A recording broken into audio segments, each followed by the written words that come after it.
Welcome to Focus on Albany. I'm Cynthia Pooler, and my guest today is Kristen Hislop, correct? Yes.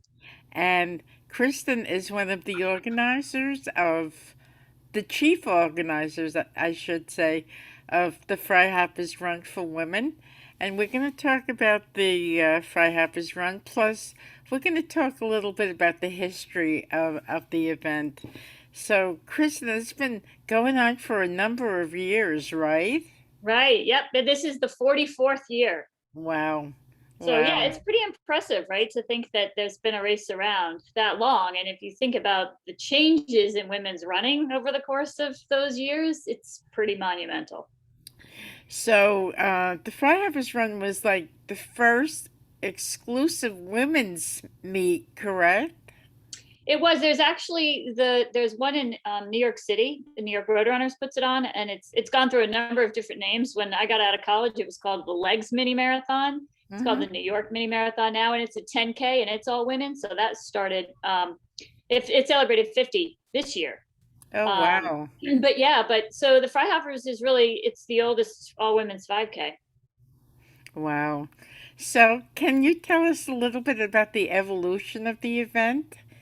Yeah, and it's interesting when you look at it too, because when the race started in 1979, there it was not common for women to be running in races, right? And if they were running in a race, they were running with men, and the men stood on the front line and all started off, and then the women kind of followed and probably started a little too far back, because it used to be that the women didn't think that they could go as fast as they probably could.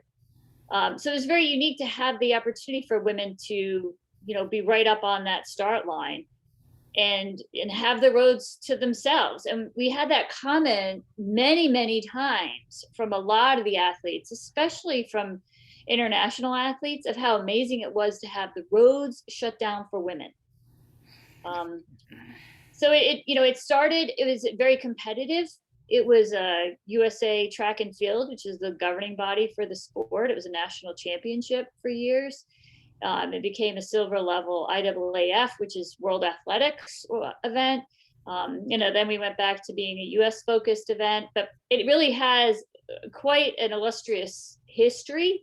Mm-hmm. But starting off a lot with the more competitive women, because that was who really ran at the time. It wasn't until the running boom really got underway that more and more women started to run.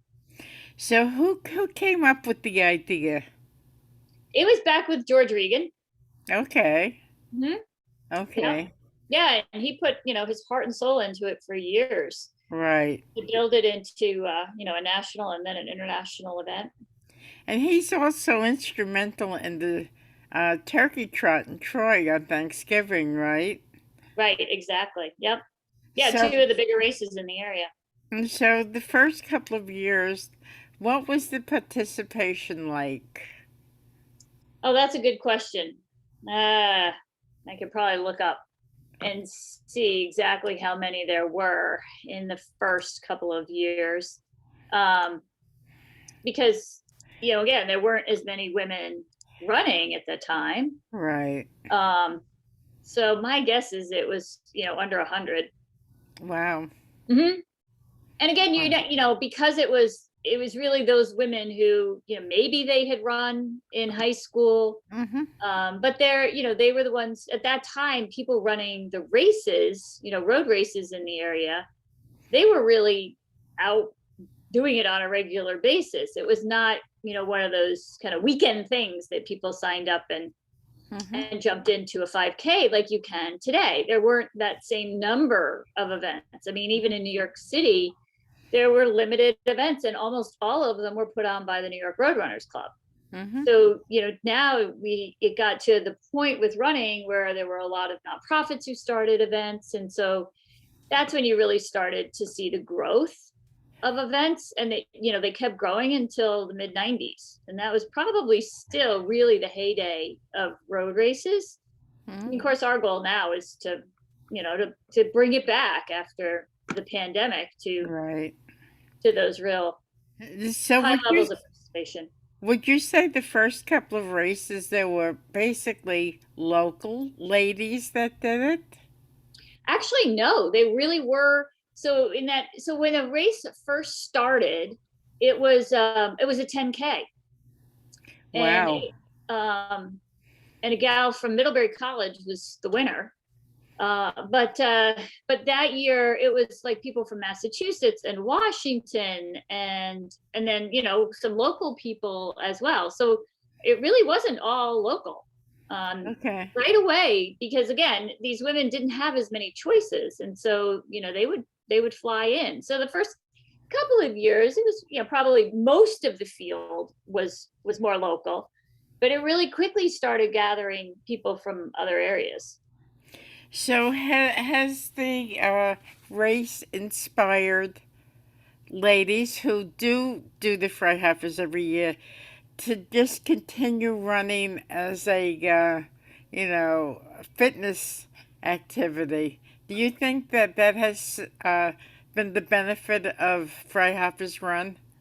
And that's what I really think is one of the biggest benefits is, Freihofer's tagline is the pride of the community. So the company itself is very community focused. And I think that's one thing that we have seen is that there are a lot of people who put this on their calendar to do.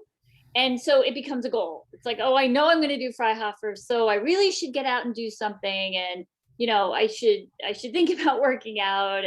And we've really expanded the walking um, component of it. Again, there used to be the community walk, and again, that was happening because there was an opportunity for nonprofits to raise money. Then all of a sudden, tons of 5Ks and walks came up, and so it didn't make as much sense to do it. Now there are fewer of those, so more of the women are looking for a walk. So he said, come walk the 5K.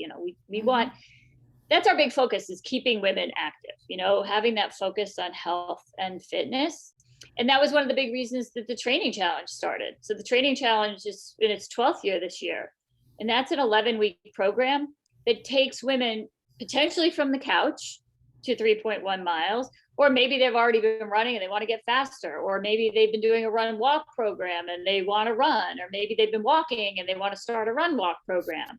So we get them in, and the fun thing is we see a lot of people coming back every year, Hmm. and then we see them at a lot of other events, and of course that's great too, right? Because we want to help the other events grow, Right. and again keep everybody going with it. So it went from local and national, but then I remember George had ladies from, you know, overseas coming over. And boy, those I believe Ethiopia and they were unbelievable. I mean, they were so small, but yet they ran so fast. It was a marvel to see. So when did it go from a national race to an international race? You're asking all the good questions. So got to go back into the 2000s, Okay. where then it started.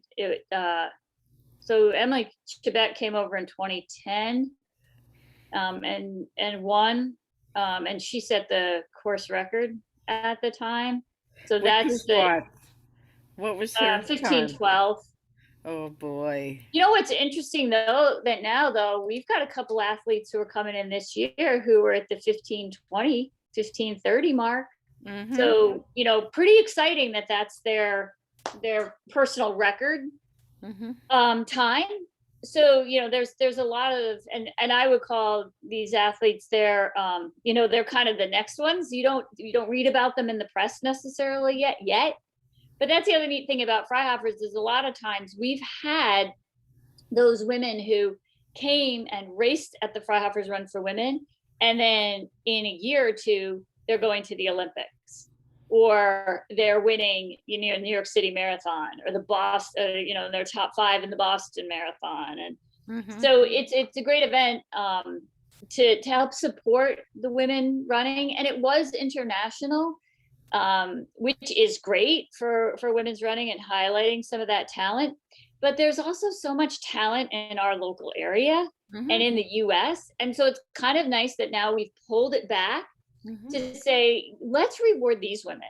We still have a $25,000 prize purse, and it's spread a little bit more. So it's not $10,000 for first place and 5,000 for the second. It's 3,000 for first and 2,500 for second and 2,000 for third. So that we're spreading money, a little bit more money across the women. Mm-hmm. And we added an age graded category because we've always had some phenomenal athletes that I would say, I can say it because I'm still around their age, but they're in their 50s and 60s and running amazing times, but they're not going to win against a 40-year-old. So we added age graded, which takes your time and says, okay, if you were 21, we're going to put everybody on an equal playing field, and we're going to give you your time. And so, Joan Benoit Samuelson would come and run, and her age grading, she's obviously an Olympian, would have put her, in 95, 96, 97 percentile. And yet, she didn't walk away with a prize. Mm-hmm. This way, now we have these women walking away with prizes and money. Now, since there's recreational runners and elite runners, the ladies that do it for fitness or for fun, do you think there was a feeling of some kind of an intimidation going against elite athletes like that? It's interesting because to me, it was always, wow, we get to be on the same course as people of this caliber. And I always say that it may take them less than 16 minutes to finish it, but they're working just as hard as somebody who it takes 45 minutes to finish it, right? So it doesn't necessarily mean that everybody else in the field isn't working really hard. As I always thought it was super neat that we could be on the same roads, at the same time as elite and professional athletes. There's not many sports that you can do that in, right? And yet I do think that, yes, there is a little bit of that, like, oh, well, I'll never be like that. And some from a recreational runner who has no idea who any of those people are, right? Because they're not entrenched in the sport. They don't follow it. It's not on the media. No one focuses on these women, even though they are phenomenal athletes. So it's nice that we have that ability to highlight them.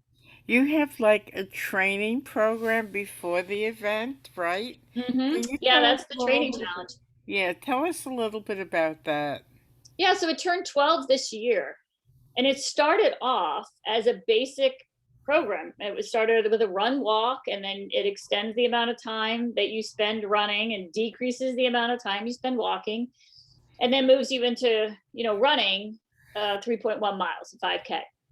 And it was so popular and people kept coming back that we said, well, we can't all always start at the run walk, because some of these people have continued on and they've done 5Ks over the course of the year in between, or maybe they've gone and done a half marathon. Or so we added an intermediate program, and then we had to add an advanced program.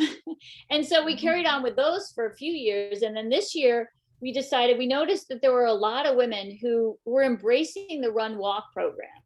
And the idea behind that is you alternate running and walking over the course of the 3.1 miles. So it's a combination, and a lot of women really, really enjoy that program. So we started with that this year. And then we also started with a walking program, because there were a lot of women who said, well, I can't run it. I want to walk. But they want that camaraderie. They want to learn about nutrition. They want to learn about, well, how fast should I be walking, and how far should I be walking, and how should I progress that? And so we introduced that, which was great. And we partnered with the Capital District Y, so all our participants had a free membership over the course of the program, and we certainly hope they all join. So you have a walking program. That sounds pretty interesting, because a lot of people, they can't run because of knee problems or legs or whatever. So, and walking is a lot easier on the legs, right? Exactly. And it's all the research shows that walking provides you phenomenal cardiovascular benefits. Mm-hmm. So, and the thing that I love about like our programs, and people don't realize it until they get involved with running, is when you're out there and you're doing your workout, whether you're walking or running or run walking, you end up talking to everybody around you. Mm-hmm. And people come back and they've solved problems and they've commiserated and they've learned things about themselves and the people around them. And to me, that's such a great power of our program, because it really truly is a community. And when we come down on race day, we do a big picture with all the training challenge participants, and they have a special shirt that they wear. Um, and it's a real community, and they see each other on the course and they're hugging and they're celebrating, because they know that somebody who was doing the workouts with them is just coming back from the last treatments of breast cancer and is so proud to be out there. Or it's somebody who never ever did the high school mile and sat out of gym class and they're running 3.1 miles, and it's things like that. So they get to know each other, and it really does create that phenomenal sense of community. People walk all the time. Everybody walks. Um, how do you train to walk in a marathon? What do you do? Well, so that's they're actually, it's funny because I used to tell people that I took running lessons from New York Road Runners, and they're like, seriously, like you don't have to take running lessons. Well, actually, it really helps because there is form. And one of the gals who was leading up our walk program this year just had a new knee put in. And as a result of going through physical therapy, they taught her how to walk. Mm-hmm. And so, she is leading people, and walking is heel toe. A lot of people don't do that, and especially as we age, everybody wants to shuffle. So it is, and we work on mobility. We work on, okay, we're going to stand on one leg and do a leg swing. We sneak things in there to help build strength and mobility. And so, you do learn, the how to walk well, and then the strengthening things you can do, which is super important because really, and we talk about it.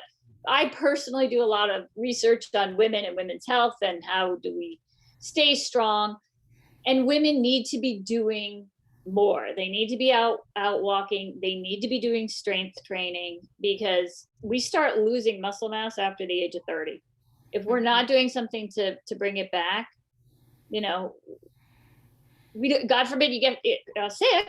Right away you get up and you're like, oh my gosh, I have no energy. I can't do anything. Mm-hmm. We don't want that. We want to put people in a position of being ready to deal with anything they have to deal with. Okay, so what do you recommend for strength training for ladies? Yeah, and so a lot of that is based on where you are right now, but you can do lots with just body weight. So even simple things like standing up and sitting down out of a chair, right? But really focusing on, I'm getting up and using your legs and using your glutes and using those muscles. I mean, you can do standing calf raises. There are a whole variety. And then what we do within the training challenge too is, we'll talk about, okay, this is a better lunge for runners to do. And so, we'll show those specific exercises that people can do to help them. And then, certainly that's part of why we partnered with the Y, because the Y has they've got women on weights classes and, HIIT classes and all these different strength classes where people are there to say, hey, here's what you should be doing. Right. And then watching form, because that's critical too. So I'm sure that before you started working on the Freihofer's run, my assumption is that you were a runner yourself. Yeah, I started, I guess I would consider myself a lifetime athlete. I started swimming. My dad still does not know how to swim at age 90. And my mother, we had a boat. And so my mother threw my sister and I into swim lessons very early because she did not want 3 non-swimmers. And my sister and I both kind of took to it. So we swam, both of us, all the way from like age 8. My sister was 6 when she started, all the way through college. And then I moved into New York City. And when I moved into New York City, I couldn't afford to join a health club with a pool. So I started running. Mm-hmm. And so I've always enjoyed it. I've enjoyed doing races, and I've been more competitive than other, at certain points in my life, but I've managed to kind of always keep it going. Um, And how'd you get involved in putting together the Freihofer's run? yeah, so I got involved with the training challenge. When the training challenge started, a couple of the guys came to me and said, would you be at all interested in getting involved with this program to get women started in a run journey? And of course I said yes. And then I'll never forget the first year we did it. We had a tent for them. We always have a tent at the end of the race, and everybody gathered back at the tent. My boys were little at the time, and they were down there, and all these women kept coming up to me and hugging me and crying and smiling and celebrating, and can we have a picture, and and my boys were just like, what is going on? Mm-hmm. And I said, guys, you don't understand that this is a big deal for a lot of people. And I think because even at that young age, I had always been doing things, so they just kind of assumed, well, doesn't every mother do that kind of stuff? Mm-hmm. And so, I was hooked after the first week, because it's just so much fun to hear people say, oh my gosh, I couldn't stand running, and now I'm having fun. Mm-hmm. And it's not right away for everyone, and it takes us a couple years to get some people on board. But people really do end up having a good time. And so for me, it was a blessing. It was an opportunity for me, to give back to the sport, and really find my calling. So, of course, I just lost my train of thought. Um, the the race. For a while, it was virtual because of the pandemic. How how many years was it? Is this the first year it will be back to almost normal? Would you say? Well, so we did have to, in 2020, we were literally about to start the training challenge. The training challenge was starting on a Monday. Oh my God. And that Sunday, everything started locking down. And so we got together and said, okay, let's go virtual for this first week, and Mm-hmm. then we'll see. So we actually started the training challenge with emails, and we got together and did videos and said, we'll get as much information out as we can. And then of course we ended up having to go virtual for that 2020 event. And it was pretty amazing because the vast majority of the women stuck with us, and they did it virtually. And it was really kind of fun to see, because there were people that picked up and said, well, I'm in California now, but I'll do it virtually. Mm-hmm. And they posted pictures, and it was really inspiring, because some families went to a lot of effort to create finish lines. Mm-hmm. And so it ended up being a special event. I think for us, we were lucky because we were early on in the pandemic, so after a while people were like, oh my gosh, another virtual event. They weren't as thrilled about it, but ours was very early in it, and so they were pretty excited. We ended up in 2021 waiting until September to hold the event. Mm-hmm. So we did hold it last September, and we had about 1,200 women run. We didn't hold the kids races just because we thought, let's keep it smaller, because we still aren't 100% sure how Right. everything is going. But it really went well, and we decided to keep the virtual piece, so we gave people the option. And in 2022 we're doing the same thing. So we have, as of right now, 116 women that are going to run virtually, and they've had the opportunity to sign up in person and then switch to virtual, or sign up as virtual and switch to in person. But it gives people a little bit of flexibility, because sometimes they sign up for the race and then realize, oh, I got an email from a gal this morning, I have a wedding that weekend. Mm-hmm. Right. And so now she can participate virtually over the week and still be part of it, along with everybody who's going to be there in How person. do you do a race virtually? So you have a time frame that you can run it within, and then we have a form where they can fill out their times, and then we post all those times, and they can post pictures, and then they get their shirt and their medal in the mail. Hmm. Good. Yeah. So, um, you, Freihofer's was like the first, or there was one in New York City, you said, that were all women. From the beginning, where it was an all woman race in Albany, has there been a lot of races now throughout the country that are exclusively for women? So there used to be the Tufts 10K, and now I can't remember who's sponsoring it now, but there's a 10K in Boston that's still all women. For a long time, there was a Nike half marathon, Shape magazine. I don't think it's called the Shape one anymore, but there's another half marathon in New York City that's all women. For a while there were quite a few, and then it tapered off a little bit, because if you look at the overall numbers now in running, women are predominantly the participants in the 5K distance, and it's building up into the half marathon. It's almost a 50-50 split there. Then you get to the marathon and it's back to predominantly men. So there, I'm sure there's some people who say, well, we don't need an all women's 5K, Hmm. but I'll say, until the playing field is really even, we need an all women's 5K. I mean, this is a phenomenal opportunity for us to highlight some of the top athletes in the field, but it's also an opportunity to celebrate women.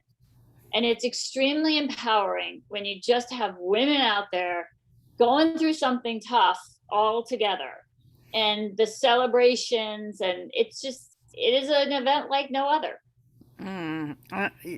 Yes, I'm sure. So, in our last minutes, give us a little information on the Freihofers run, where it's going to be, and can ladies still sign up for it? Yes, yes. So our online registration is open until Tuesday night, the 31st at midnight, and it's at freihofersrun.com. Hmm. And then we have an expo that happens on Thursday and Friday at the Armory at Russell Sage College on New Hmm. Scotland Avenue. And people can come there between 4 and 8 on Thursday, or noon and 7 on Friday, and they can sign up for the event there as well. And Hmm. that's where we send them to pick up this is actually the race shirt this year. Hmm. So it also has at the bottom the Pantone color of the year. And they can pick up their shirt and their cookies and their bread and their race number, and get ready for the race. We've got lots of great vendors there as well. And then they'll be ready for the event on Saturday, June 4th. We kick off at 9 a.m. And then we do again have the kids runs and the junior 3K this year. So the junior 3K has awards, which is fun for that group. And that's also a timed event. And they can register for that either online through Tuesday night or at the expo. And then the kids runs are free events, and they run anywhere from 25 meters up to a mile. And people can sign up for that even up to day of. Thank you. So you've been listening to Kristen Hislop. Sorry if I'm doing saying your name wrong. This is Cynthia Pooler with Focus on Albany. If you like this show, subscribe to my YouTube channel. Thank you so much, Kristen. Have a great day, and good luck. Are you running this? No, you're not running, are you? I wish I could, but no,